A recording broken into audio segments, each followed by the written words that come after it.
Samahan po ninyo ako na magdasal. Hindi lang ngayon, hanggang bukas, araw ng linggo.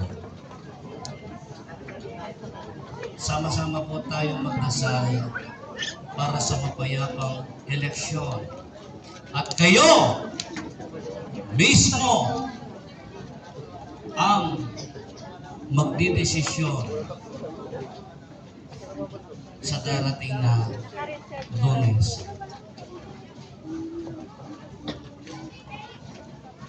Kasama po ninyo ako kasi ako botante rin po ako dito. Diyan po sa kuwang ko, elementary school, diyan po ako nagboboto.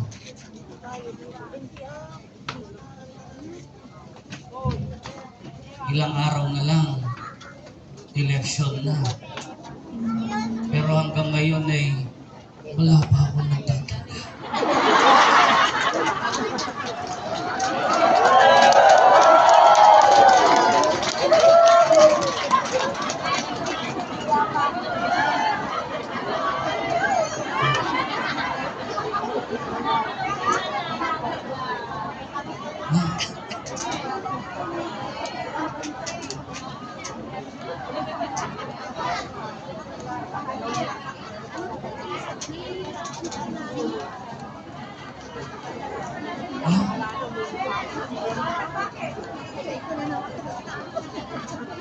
Kaya wala pa akong tinatanggap kasi kayo ang magbibigay sa akin. Ako, boboto ako ayon sa aking konsensya, ayon sa aking puso. 45 days akong naghintay. Nalapitan ako ng mga kandidato.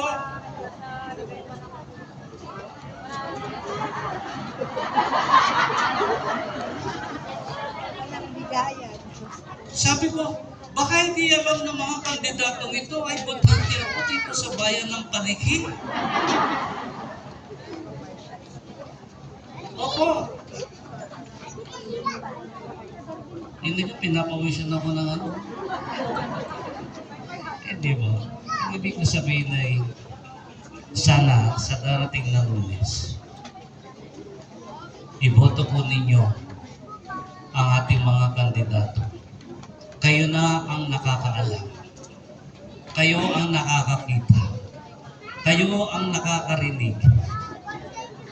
At alam na po ninyo ang dapat ninyong gawin sa darating na eleksyon.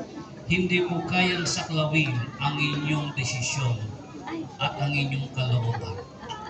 Ganyang kalaki ang respeto ko po sa inyo bilang mamamayan dito sa bayan ng Tamika. At hindi ko na po kailangan pang ipagsikawan kung sino ang iboboto ninyo.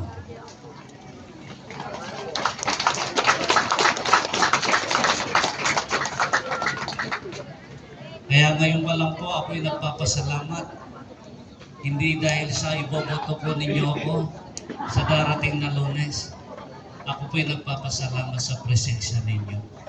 Yan ay sa pagpapakita ng tunay na suporta at pagmamahal sa ating mga kandidato ngayong darating na eleksyon. Tingnan naman po ninyo, kitang-kita ang sakripisyo, ang puputigilan ng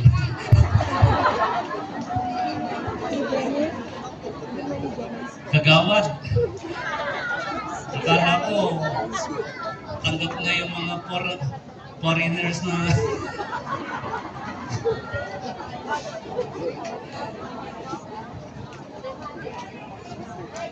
sa iyo po lahat ay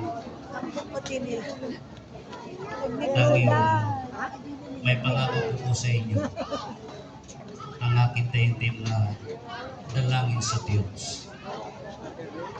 Nakita ko kayo kumpleto after 45 days ay masigasig pa rin at malakas. Yun ang number one na pinasasalamatan natin sa Diyos.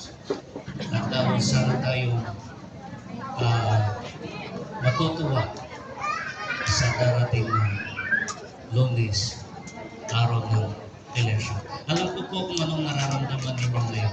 Lahat kayo nilalagnat. Pero manalig kayo sa Diyos. Manalig kayo sa Diyos at manalig kayo sa ating mga kababayan na hindi tayo mababayaan. Amen? Mga bukas, nagdagan po natin ang ating panalangin. Yan ang number 1. Katulad ng ginawa ng mga cardinals at ngayon ay meron na po tayong bagong Santo Papa. Napaka simbolika at napaka halaga itong buwan ng Mayo. Meron tayong bagong Papa at dito sa bayan ng Paniki magkakaroon tayo ng bagong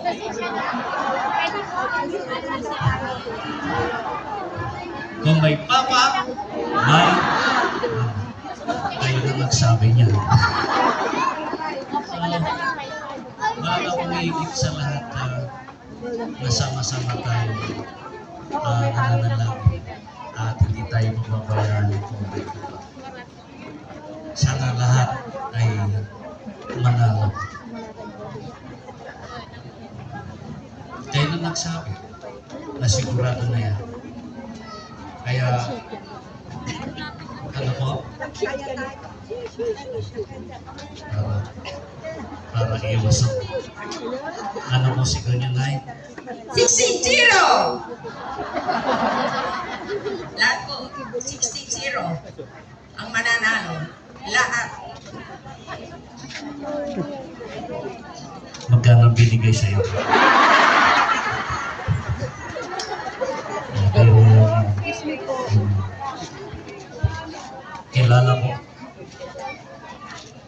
Kilala ko kayo. Kilala ko kayo. Taos puso ang pagparito po ninyo at galing sa puso ang